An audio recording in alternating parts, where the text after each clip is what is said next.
All right, guys. So let's go ahead and let Mel tell us a little. Let's go ahead and let Mel tell us a little bit about his 1977 Ratrod truck here. This thing is absolutely spectacular, guys.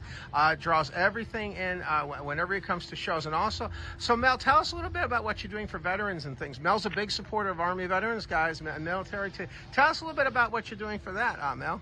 Yeah, it just kind of came together to support first responders and our veterans. Suddenly I got invitations to do parades and all that sort of thing. I did the first lap of the motorcycle race this year in Frederick at the dirt track, and my dad was a World War II Battle of the Balls Purple Heart guy, and Army. So I kind of started with the Army flag, and but then it occurred to me that a lot of veterans were coming up and talking about their experiences. So we expanded, and we also now include our first responders. Right, and you can see, guys, there's flags in the front, but there's also flags on down in the back of the truck as well. Sir. Absolutely. Yeah. And it gave the truck some real meaning. Yeah. And it's made it really fun, and it's added to the conversation. And guys, I want to tell you, Mel's been a big part of these car shows and things. Like he's always, I've known Mel for quite a few years now, and he's always a big supporter of our car show events as well, guys, too. So Mel, tell us a little bit about the motor and about the front of your truck. Yeah, well, I've got to give credit to a gentleman by the name of David Kirk in Rockwood, Tennessee. He built this, and he fabricated this thing, and it's actually 6 trucks. And the engine is a Detroit diesel 2-cycle out of a hook and ladder fire truck, and that's where that came from. And the frame is a 1.5 deuce military frame. The front axle is a Sterling dump truck. The cab is a 1977 GMC, which is a 7800 model GMC. The rear end is a Volvo tractor cutoff.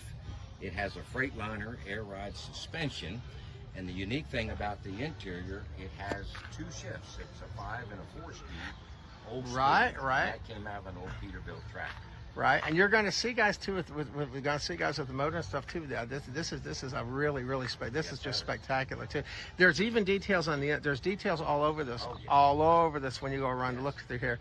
Like you're going to notice, like the motor down here. Notice the Jack Daniels bottle down here. Overflow. Really cool stuff. And that's what's great about this truck, guys. It's the fact that it has so much detail.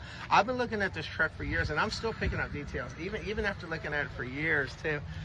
Well, and people kept looking at it and they'd say to me, that's a wild thing. Well, we were using Jack Daniels Tennessee whiskey logo and stuff on it.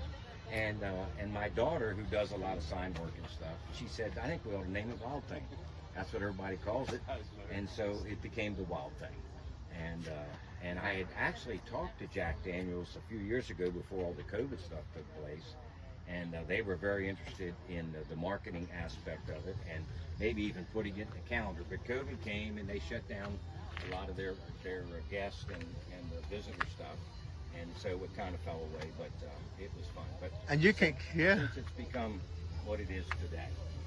Yeah, it's amazing. But hey, Mel, tell us a little bit about it. Let me come around here so we can see the transmission, guys. That's another thing that's very unique about Mel's truck. The transmission, guys, is extremely unique on this truck. I've only ever seen one of these transmissions that he has on this. That's how unique this is. And I've been to probably at least 100 car shows, and this one by far is one of the most unique transmissions you will ever see.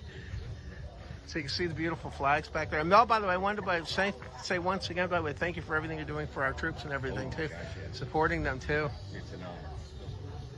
Yeah. We had people today come up and talk about their military background and their experience. Yeah, and you can see even the interior, guys. So it makes it very cool. Yeah, Mel, so tell us a little bit about how you got to notice the transmission actually has 2 sticks here in the middle here. One of them is a 5-speed, that's the main transmission. And the other one is a 4-speed, which is an auxiliary transmission.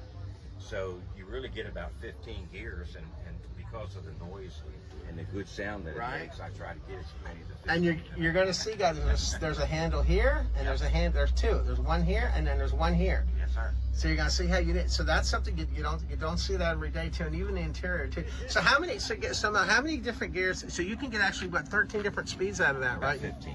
15. Yeah, and you have to sometimes shift both simultaneously. Yeah, and you guys can see. Look, guys, look on the floor. That you see. So just being able to drive this that's a challenge in itself. It's old school. Yeah. How long, Mel? How long had you? Did it take you to learn how to use this transmission? Well, Did you I have grew up one? with it. I grew up in trucking. My father came out of World War II and was doing trucking in World War II at the end of the war, and came back to this country and decided to get into trucking here. So when I was born, right after World War II, he was in trucking and I grew up in it, and the old style trucking had the 2 transmissions and all that. So I grew up with it. It would be very difficult to learn it today, I think, but I learned it as a kid, growing up in his business, and hence it stuck with me. So you guys can see, it's amazing. Well, I'll tell you, Mel, really appreciate you bringing this out today, guys. Oh, yeah. So if you get a chance to come out here, guys, to one of the car shows out here, and you see Mel's Wild Thing out here, definitely come out and say hi to him. You know, I've known him now for, how long have they known him now? For what? Years and years. And yeah. Mel is, you know, he'll be happy to answer any questions that you have about the Wild Thing. So there you go, guys. So there's another feature car for the channel. And Mel, I want to thank you, by the way, again, for taking the time to tell us about the Wild Thing today.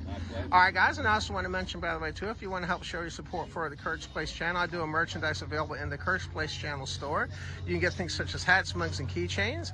And also, guys, don't forget to hit that like button and subscribe. And as always, thanks again, guys, for watching. Hope you have a great day now. We'll see you on the next video, guys. Thanks again. Have a great day now. Bye-bye now. We'll see you next time. Take care now.